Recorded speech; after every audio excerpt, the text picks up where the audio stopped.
Welcome back to Your Greatest Race. We're glad that you're here, and we're continuing now in session 5 of Restoring Marital Intimacy. Hope that you're enjoying this material and that it's blessing you.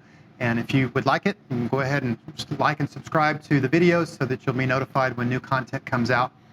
And we're going to go on here as we talk about marriage and restoring that intimacy and that connectedness and that life in your marriage, how it's fueled and it comes through the Spirit of the living God, that wellspring of life. And it has to come that as we read through the Bible, last time we talked a lot about how there is marriage language, there is wedding language, there is love and relationship language woven all through the scriptures from the very beginning in Genesis all the way to the very end in Revelation. And, this has been a journey where Nancy and I didn't see a lot of these things until we began to really study it out and we began to really explore. And it just gets more and more beautiful that the wedding, the marriage, the relationship between a husband and wife in a covenant, lifelong relationship is a picture.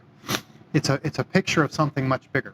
And so as we look at what the scriptures say, as we look at God's conversation, as we look at his covenants with his people, as we look at how he has proposed to us and how he has married us. And as we look at this language, it gives me hope and encouragement to know that the God of the universe that made me, that made the world, that made the universe, that has all power, everything, infinite resources, that he is in marriage, that he wants us to have a good marriage, that he wants our marriage to reflect the kingdom of God, that he wants to fill us with life. He wants to fill us individually with his Spirit. He wants to indwell us and empower us with his Spirit. He wants to infuse us with his love, and he wants that love to then overflow into our marriage relationship with our spouse, to have it be a beautiful and a life-giving and a testimony to a dark world. And that gives me hope. That gives me encouragement. When sometimes when I'm in just a sort of a me focus of just it's all about me or what I want or what is best for me, it's a very short, small, tiny, myopic kind of a view. But when we see that there's a lot more at stake, this is a much bigger thing. It can help us it can help me to get outside of myself, help us to get outside of ourselves and to sense the hugeness of God in it and the power of God. And that opens us up to then be able to yield to him and to be able to see his critical, necessary role in it. And that's one of the things that we really want to communicate is that God is interested in your marriage. God is more interested in your marriage than you probably are. He designed it. He designed you. He designed it for a purpose. There is much depth in here that he wants it to be robust, and he wants it to be full of life. He wants it to be full of love. He wants it to last a lifetime. And so, this journey that we've been on, again, a lot of it has been the Lord leading us through difficult times, and for me, a lot of dumb mistakes, a lot of mistakes that I made, a lot of things that I wish I would have done differently. But there's been some powerful lessons that we have both learned. And in this session, I really want to share some practical things. I want to share some lessons that Abba has taught us and has showed us over the journey. I didn't really talk a whole lot. I guess the last time we talked about the journey, I did lead up to our wedding and how we incorporated. We did get married and incorporated this covenant imagery into our wedding ceremony. And we came in with what we thought. Both were fully surrendered to the Lord. Wanted our marriage to be the best that it could possibly be. Wanted it to be fulfilling and rich and robust and deep and intimate. Surrendered it to the Lord. But it hasn't been easy. And even with that commitment, and even with that heart yielded and surrendered to Abba, it's not going to be easy. And we've taken some hard hits, and we've had to work through some really difficult things. And they hit hard. The enemy came in quickly. There's a scripture, one of the parables that Jesus talks about, how the parable of the sower. And he sowed some seed, on rocky ground, and he sowed some seed here and there. But one of it, is like but the enemy came immediately and snatched it up so that it couldn't take root. And that is a common tactic of the enemy, is as soon as you think, just right at the very beginning, right when you get saved, or right when you're entering in, let's say, to a marriage, the enemy's going to try and come in right then, because if he can snatch that seed before it grows deep roots, it's a lot harder, a lot easier to just pull up a little small weed, or a small plant, than it is to go out there with a full-grown oak tree and trying to rip that up by the roots. And so he hits early. And that was been our experience. Early in our marriage, we got hit hard with a lot of things. And, hopefully by sharing some of the things, again, good, bad, and ugly, some of the mistakes that we made, some of the trials that we've been through, some of the difficulties, hopefully it will encourage you and maybe bring some tools to help you in your marriage relationship. And but one of the first, these lessons, these early lessons, have really, really served us well. And one in particular that, one in particular was that to guard our unity, and that Abba must come first, that he has to be first in the marriage and everything, that it all comes from him. And then he basically said to guard your unity at all costs. And we really had no idea what was coming. I'd like to bring Nancy up, as we're talking about these, because we're going to be kind of going back and forth on some of this. And hi. Hi.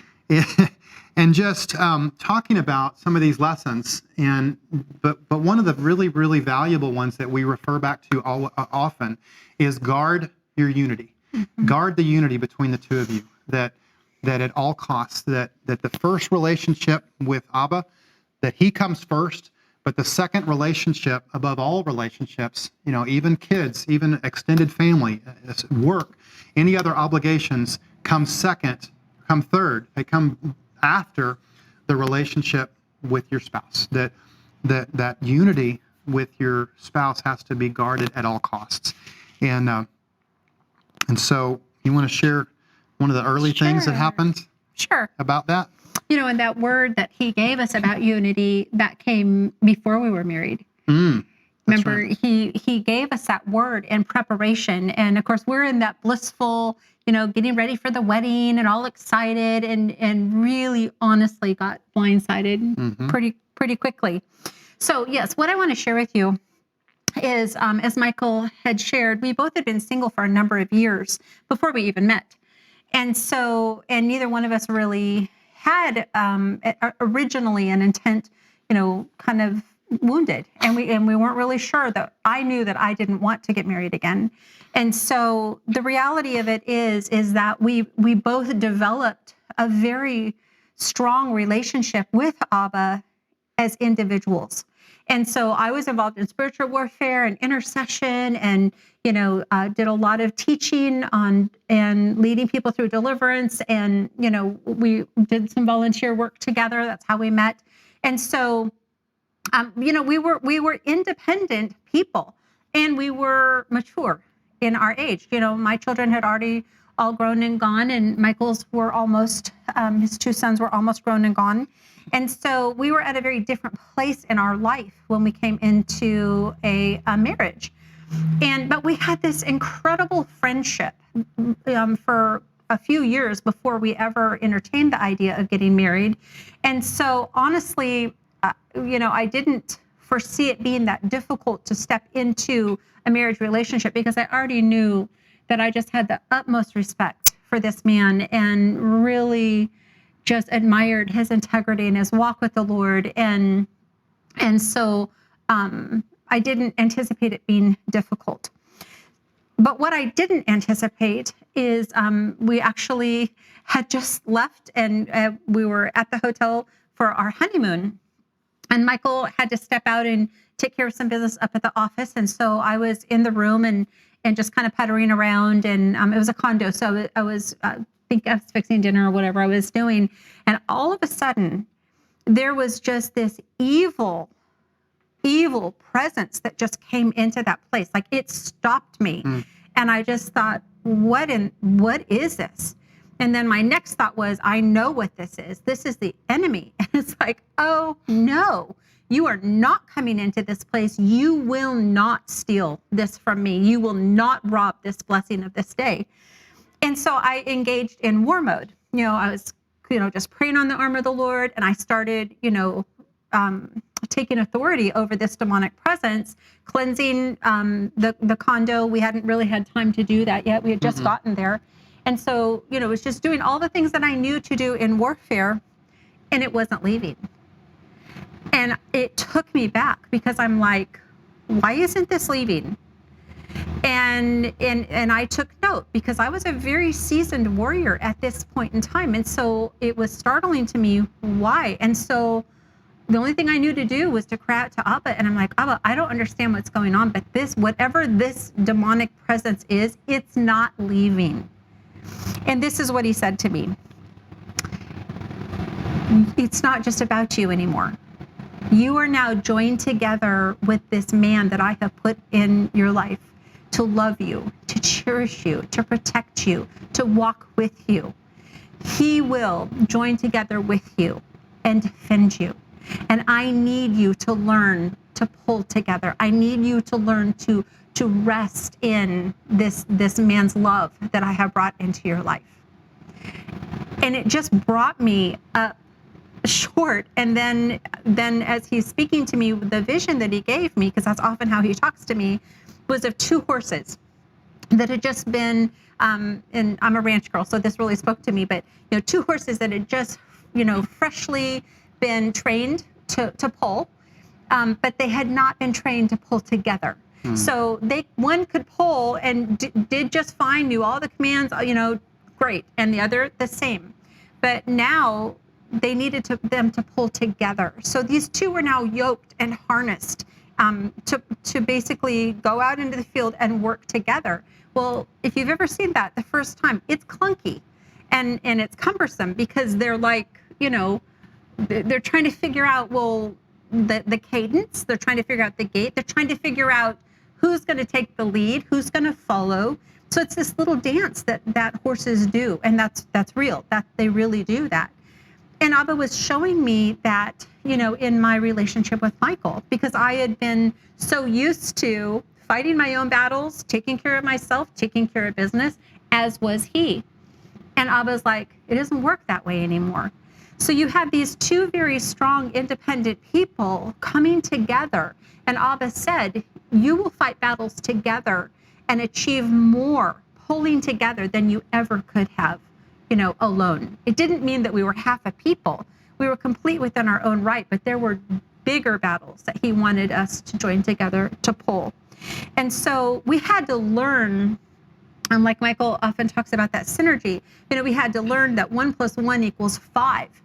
It's the kind of the economics of the kingdom. They don't function in our realm, and we had to learn how to pull together.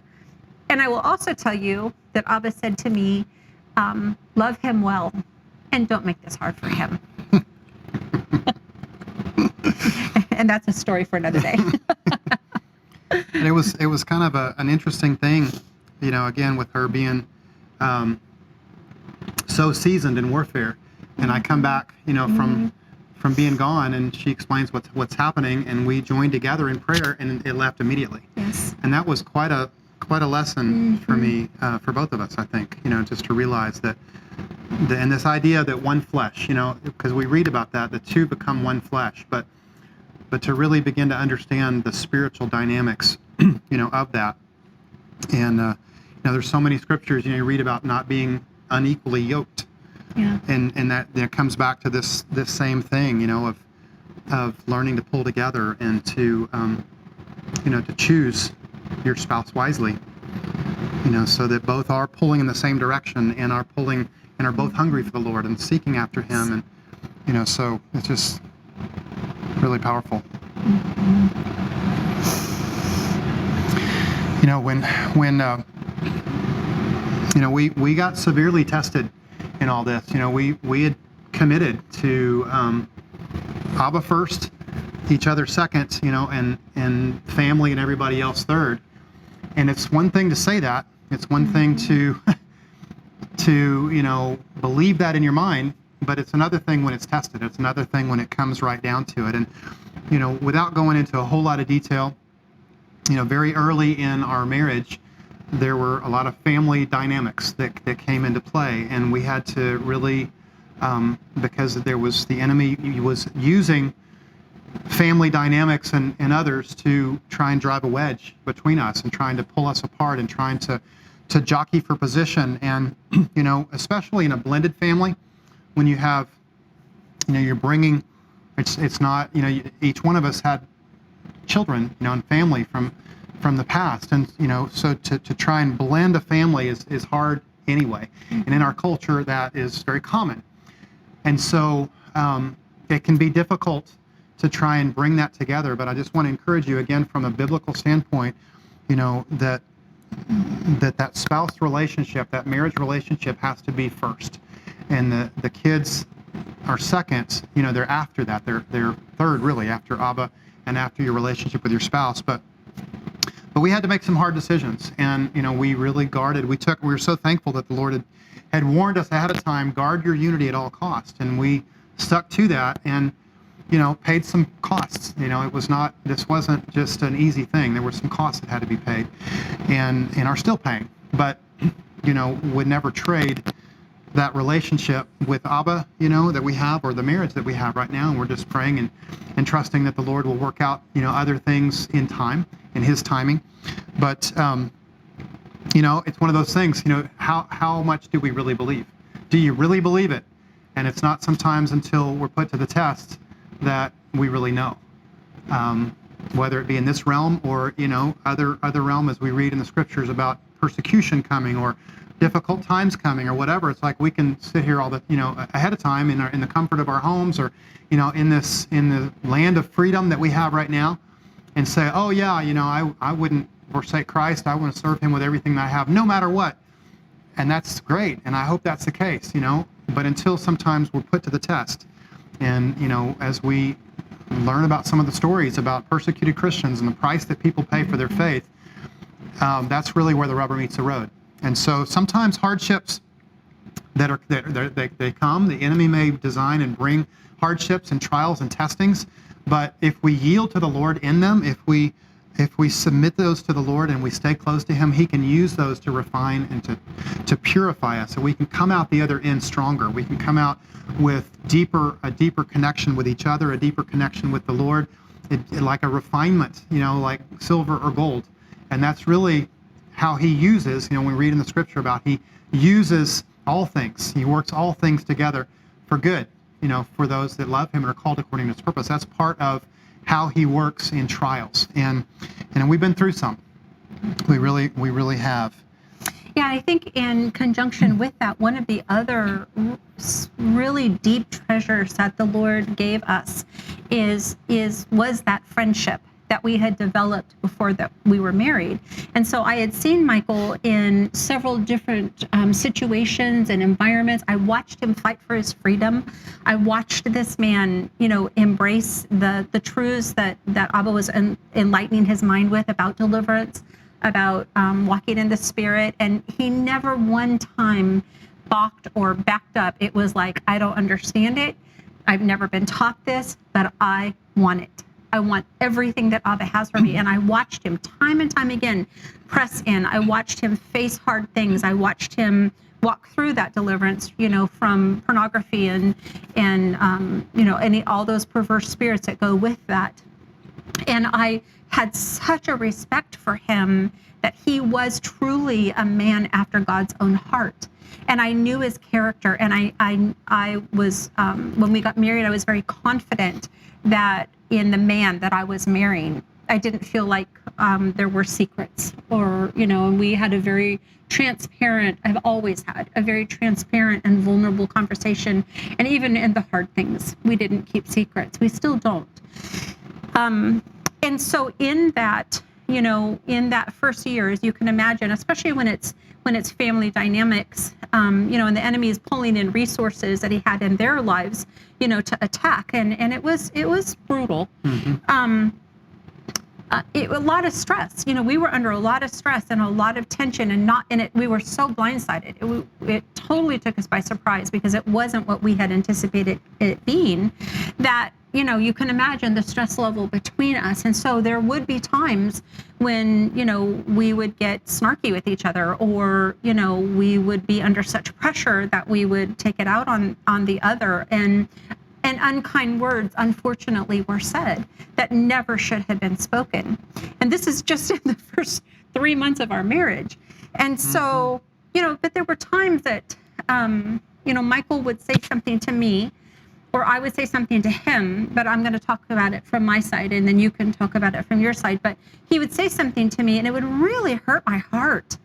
And, and I just kind of wanted to crawl in a hole and, go on a pity party and poor me. And how could he think that? And how dare he talk to me that way? But what Abba sweetly came in and just kind of, held me close, because that's where I run when my world comes crashing down, is I run into his arms and I ask him, show me what's going on here. And he said to me, you know the character of this man. And I told you that I brought this man into your life to love you and cherish you, to defend you and to protect you. If something less than that is going on, it's not Michael. So fight the right enemy. And he's not it. He's never it. And that was just an eye-opening revelation to me, because all of a sudden I realized that's the enemy. The enemy is trying to get me to tear down and fight the very person that Abba brought into my life to be my defender and my protector. And I knew the character of this man, and I knew that he would never intentionally hurt me. And I know that to this day. He would never intentionally hurt me. So if he says something to me that's a little off color, I stop and I start looking, what's going on? Is it pressure? Is it stress? Is he concerned about something? Is the enemy attacking? I go on the offensive, but never with him, because he is never my enemy. And I think so many times in our marriages, the enemy has us fighting the wrong battle. And he puts our eyes on each other as the enemy. And I'm here to tell you, this is never it. This is never the right battle to be fighting. The right battle to be fighting is looking up into Abba's face and saying, give me wisdom and discernment in the situation. What is going on? And how do I stand over this man that you've given me? How can I support him?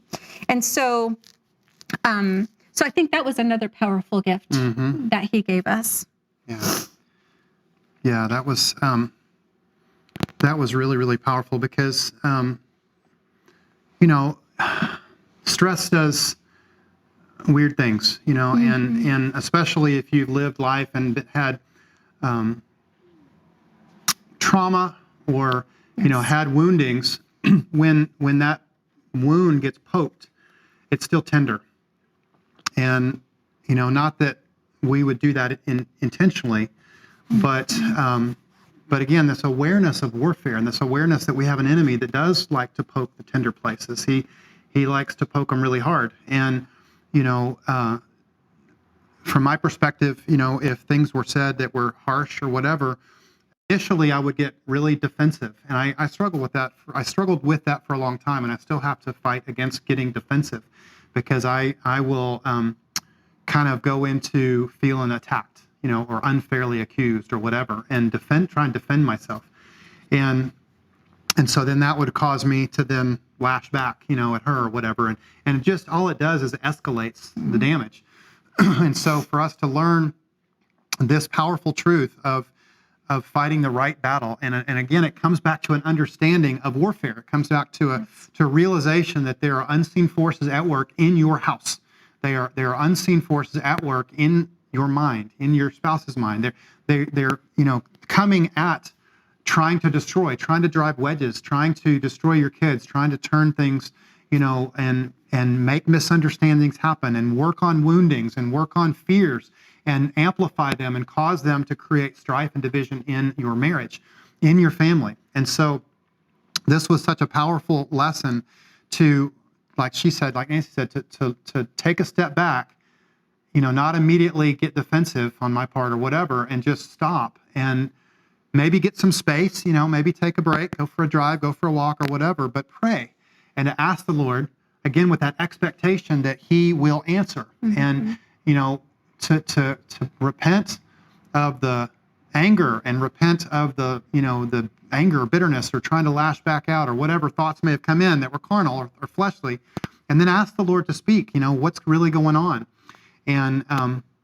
And then pray for your spouse and pray, you know, to see, you'll see those wounds, you'll see those fears, you'll see those places that were tender, and then to guard and protect those areas and to come back and, you know, it's okay to say you're sorry, you know, it won't kill you. And we say it to each other a lot, you know, is I'm really sorry. And not just generally, I'm sorry for I'm sorry for when I said this. I'm sorry specifically for what I did. And the Lord will show you, you know, he does that to me all the time. It's like, Michael, when you said this, that was hurtful. And so for me to swallow my pride and to go in and to say, you know, I'm really sorry. Because when I said that, that was sharp and I shouldn't have said that, you know, will you please forgive me? And that goes a long way to smoothing over things.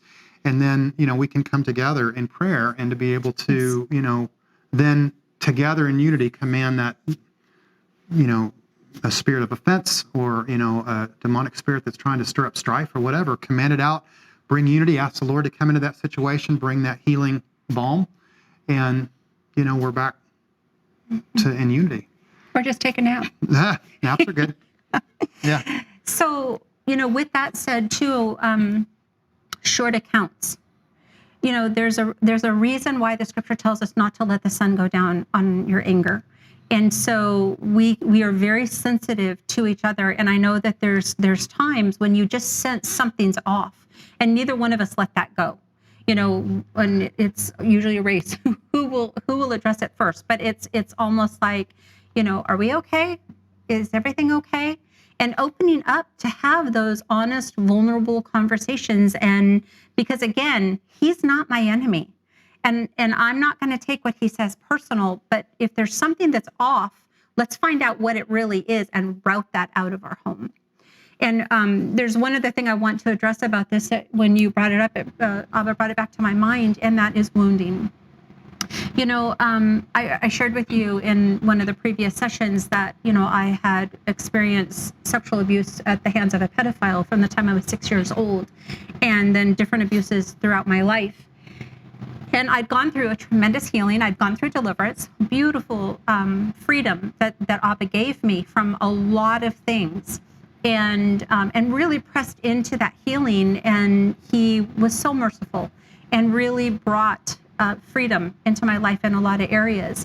And if that has been your experience in your background, either men or women, because we minister equally to the number of men who were sexually abused as children, you know, it changes your worldview, and there's a real strong need there for deliverance, to be free, to be able to really love, and to be able to bond, and to get rid of that spirit of rejection and all the shame that goes with it. And I had pressed into that. But even with that, you know, each one of us have different kinds of woundings in our life. And as much healing as I had pressed into in my life, and as much healing as Michael had pressed into in his life, there's something about that marriage relationship when you enter into that covenant. There's some things that can only be healed in that environment. And so we were finding that happening. We were finding these things kind of bubbling to the top. And we had to stop and say, wait a second, where did that come from?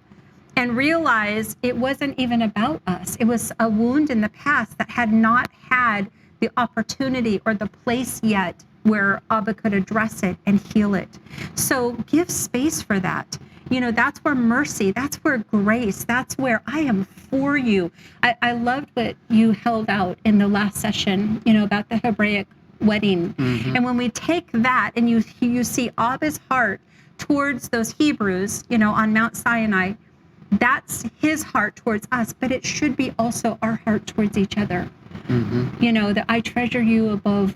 I mean, it's just the language there is so beautiful, and to provide that safe place for that healing to continue onward. Yeah, you know, another really powerful lesson and tenet that the Lord really pressed into both of us was no secrets. No secrets. To not hold back, and keep things from one another. And, having come into the marriage relationship after, being single for a lot of years, and again, woundings, and there are people that have been in situations, and, we've both been in situations in the past where secrets were kind of a self-preservation. And so again, I want to be sensitive here, but ideally, in a covenant marriage, there can't be secrets. If you want it to really, because what happens is, as you keep secrets from one another, that area then becomes secret, and it becomes a potential area where the enemy can get a foothold. Selfishness can come in, carnality can come in, darkness can come in. We want to stay in the light in all areas. She has full access to my phone. She has all the passwords, on the computer. We look at our finances together. There's not secrets in the finances. We share, one account. We have joined our finances. There's not secrets there. It's not his and hers money. It's our money. It's God's money, really, all of it. And it's just, but every area of our life is open to the other. Yes. The conversations, the texts, we download every, day how the day went and talk about what's going on. We don't keep secrets from one another. We guard that openness and transparency. If there's something that's bothering us, generally speaking, if you live in that space where you're openly transparent with one another, you will begin to sense if the other person is upset. You'll know when the dynamic has changed. You'll even develop discernment to know when the enemy is prowling. You'll sense the change in the atmosphere, and to not be afraid or ashamed to talk about it, even if it's a hard conversation. And we've had plenty of difficult conversations, but when your heart is really for one another, your heart is for the Lord. You want to press into the Lord. You want to keep your life, in the light and honoring and pleasing to Abba, then there's no need for secrets, and, we share everything. Now, we are good as a couple about keeping secrets, in terms of ministry and, not divulging other people's private things. But between us, we make a real habit and a practice of keeping everything, in the light, to share deeply, to talk about our feelings, to talk about, have time with one another. And that takes time. It does. And she's so worth it. We're so, to be able to turn the TV off and just spend time and download and talk about the day. And, we have some of the most amazing conversations on the hiking trail, or, just, reading to one another, or kayaking, or whatever it may be, to make time, to make your spouse a priority, to know and to learn them, and to study them, and then do the things that brings them joy, and that brings you joy. And so it's just that's a real key that has really served us well, I think. Yes, I agree. Yeah, I agree.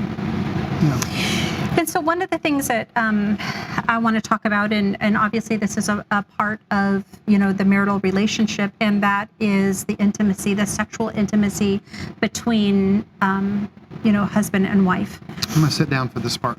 I'm going to sit right down. You're going to sit right down there? I'm going to sit right down here. I'll come back. Okay. He's going to sit down right there. Yep. And I think that's because I would really like to address this mostly to the women. And so thank you for being sensitive to that. So one of the things that I want to talk about in this realm, and I think that, I had shared a little bit earlier that sex outside of marriage, that, it's that physical union. And so the dangers of that when you have more than one sexual partner. And if you are in a marriage relationship and you had previous sexual partners, strongly encourage you to go back again, to walk yourself, or to get with deliverance ministers to walk you through the freedom from that, so you can close all of those doors from any past relationship, so that cannot come in and infiltrate into your marriage. It's one thing that Michael and I both spent a considerable amount of time doing before we ever engaged before we ever entered into our marriage relationship, to make sure that we were both coming in pure and clean. There can be wounding. when there has been past sexual abuse or past abuse in prior marriages, if that's your situation, or child molestation, being raped, in college, there can be a lot of open doors into this realm. And it used to really grieve my heart when I would meet with other women, that when it seemed like when they would get together, it almost turned into 64 ways to avoid having sex with your husband. And but the perspective when Abba was walking me through healing in that area in my own life from childhood sexual abuse, I began to see his view and his perspective of what that union really is. And one of the things, and I think probably one of the most powerful things that struck me, is that it's a ministry. That you only can provide to your spouse. And yes, that goes men to women, women to men, but I'm speaking to the women.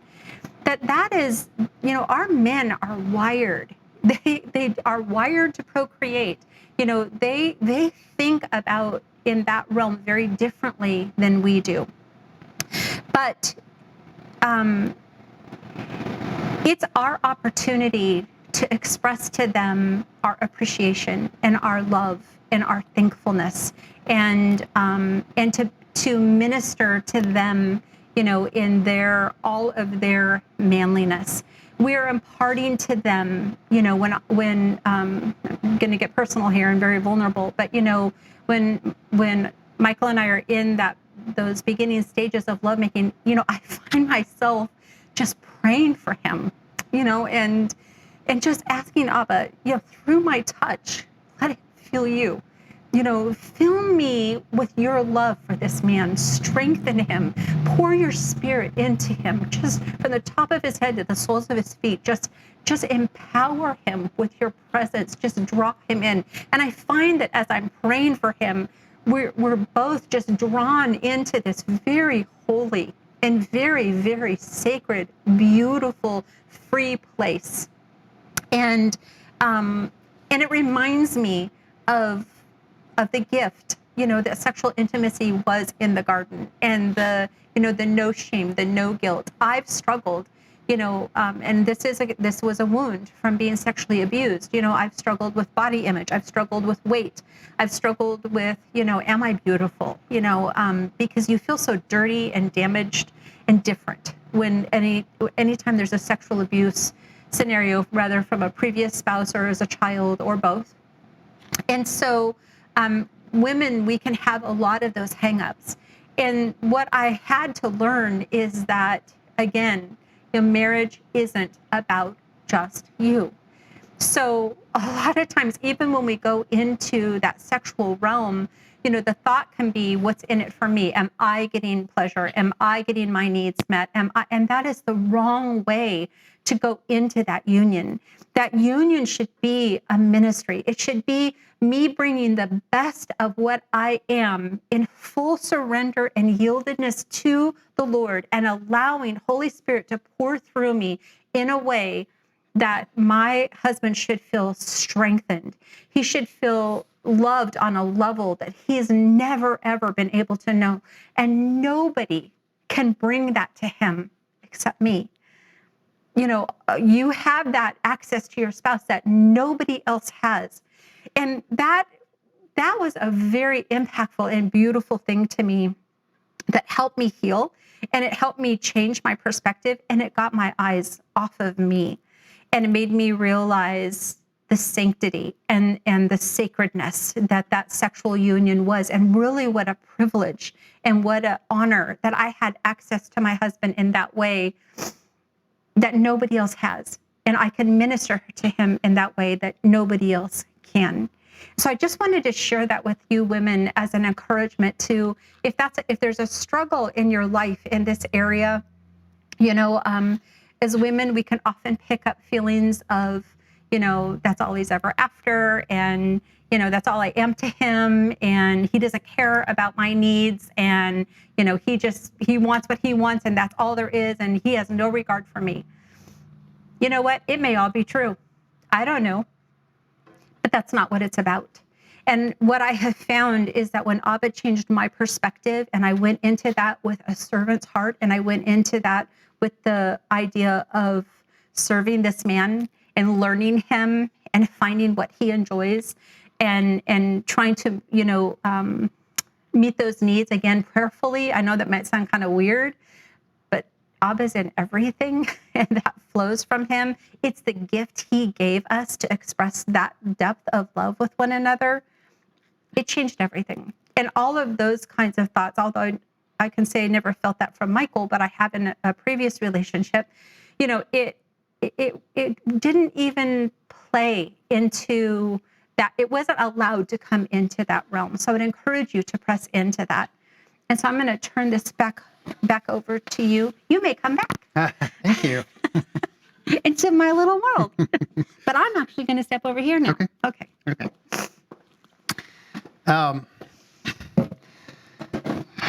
Yeah, the sexual realm is can be difficult, and it's an area that again in ministering and talking to a number of couples, that's an area that's often a barometer of the health of the relationship, and it's an area that it's usually not the root, but it can be a symptom. If there's not good that good sexual intimacy, and that if that area of your life of your marriage is not vibrant, then it's an indicator that there's a problem. And as Nancy was talking about this to the ladies, it's the same idea with the men, and kind of going back to what I talked about in one of the previous sessions about Ephesians 5, and loving for husbands. I'm talking to the men now as husbands. Loving your wives and giving yourself for her, serving her, and it's not just about what is in it for me. It shouldn't be a self-gratifying, and it certainly should never be a demand, that this is my right or something like that. No, never. It should be willful and mutual and consensual, and in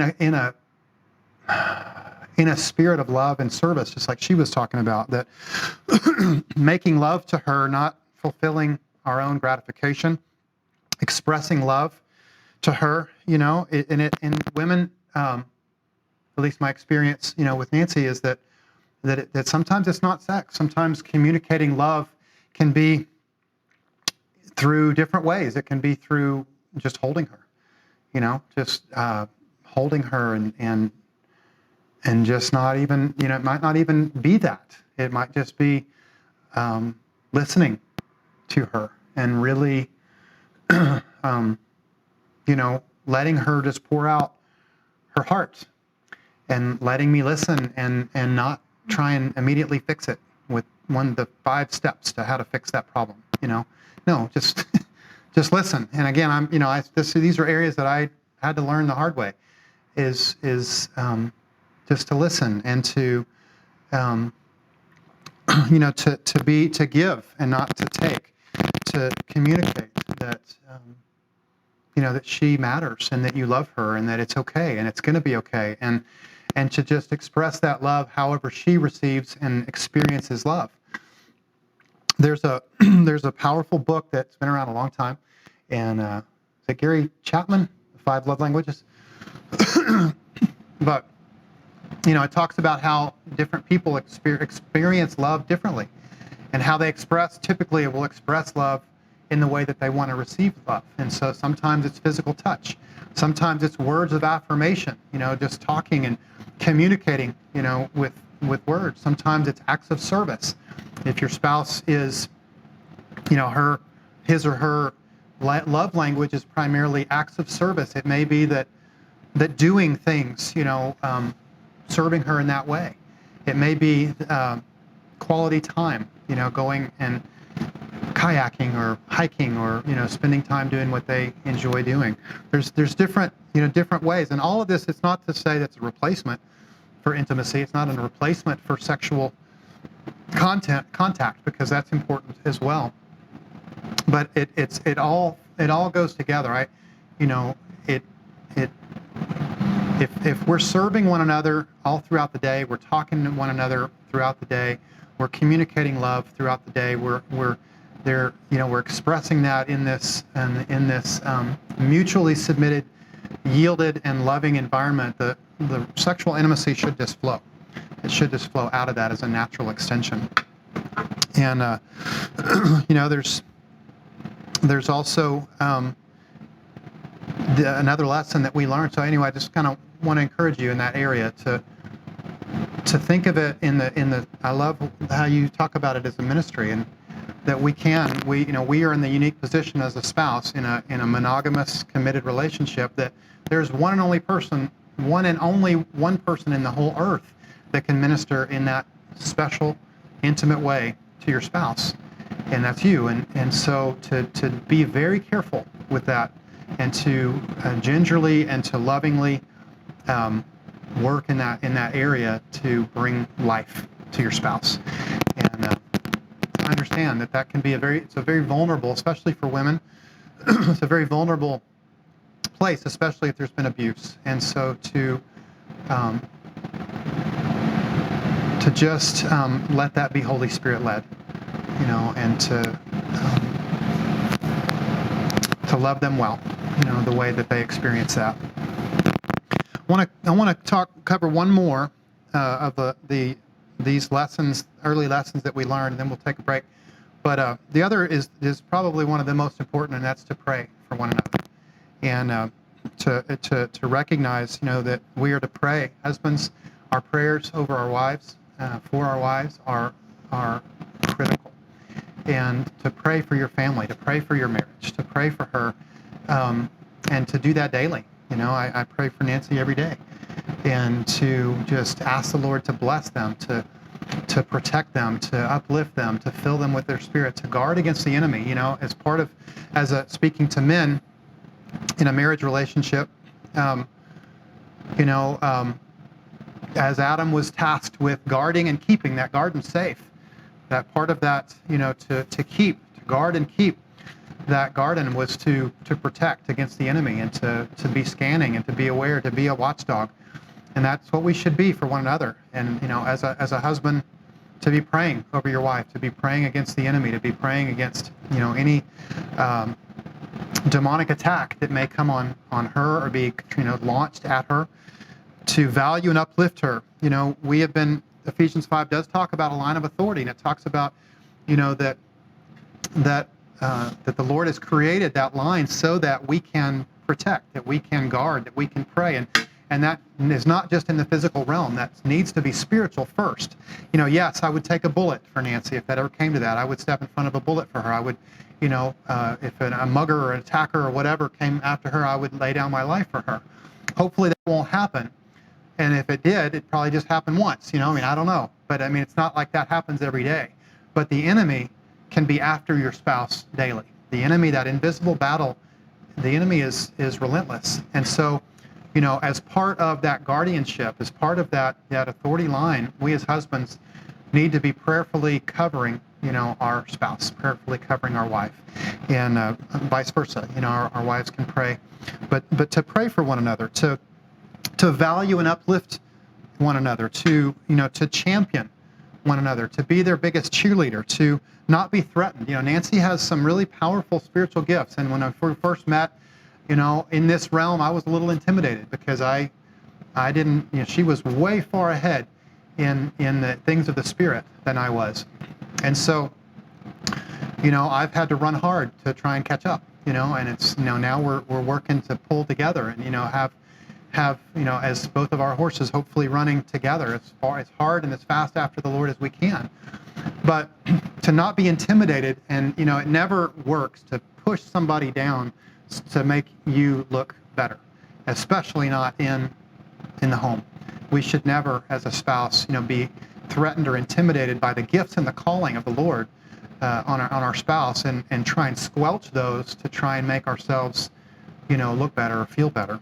We should recognize that if one wins, we both win. That we are one flesh, and so we should be uplifting and cheerleading and championing our spouse to be all that Abba has called them to be, to move in their gifts. Each one of us, has been given powerful spiritual gifts.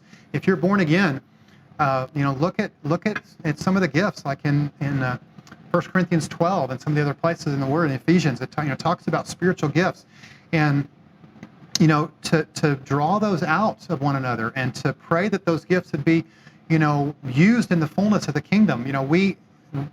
We need both partners in the marriage to be, exercising their gifts in the kingdom in the fullness. There's a battle, there's a war out there, and there's a lot of lost souls. There's a lot of heartache. There's a lot of hurt and darkness. A lot of people that are taken captive and need to be set free. There's no room for jealousy or competition among spouses. There's just no room for that. Both lose if you do that. And so, a lesson that we've learned is really just, and Nancy's great at this. She has been so inspiring and uplifting to champion me and to call out those things that the Lord, has gifted, and the calling on my life. And so, I love that about her, and it's one of these things that she's helped me to see that as we do that for one another, as you champion your spouse, and as you encourage them in the Lord, and as you ask for the Lord to open up doorways and not be threatened and not be intimidated, but allow them to flourish. It's not that they'll just fly off and leave you. It's that both will soar higher, and the Lord will bless that and will infuse that marriage, and you will be that much more effective. There's an amazing synergy that the Lord put spouses together for a reason. This concept of 1 + 1 is more than 2. 1 + 1 is 5, kind of a thing. That as we're both walking in the Spirit, as we're both allowing the Lord to move, and as our marriage is submitted and surrendered to Him, the strengths are multiplied, the gifts are amplified, and we can draw from one another. So don't squelch your spouse. Especially, I know that this can go both ways, but as a man, I'm just speaking to men, and especially in the Christian church, that I think a lot of times the women's voices have been suppressed. Women's callings and place in the kingdom have been suppressed in some ways, and so just encourage wives and husbands, to foster those. And I know we haven't talked a whole lot about the sexual relationship with, the area of sexual intimacy with singles if you're not married yet. But again, I think we've talked about some of the concepts that don't buy into the culture that just says that we can't wait or that we can't abstain, because that's not true. You can, and the Lord will provide grace into that area. And the more that we focus on Him, the more that that the Lord will provide. The Lord will give strength in that area, and it's worth it to wait. It's worth it to wait on the one that He brings. That marriage bed be kept pure, and that relationship be kept holy. And so there's tremendous blessing in it. And we're going to take a break now in this session. We'll come back in the next session and finish up. But we hope that this is blessing. We hope that these lessons are valuable, and that this journey that we're all on together, that we can learn from one another, that our iron can sharpen one another, and that these tools can help your marriage to grow. So thank you.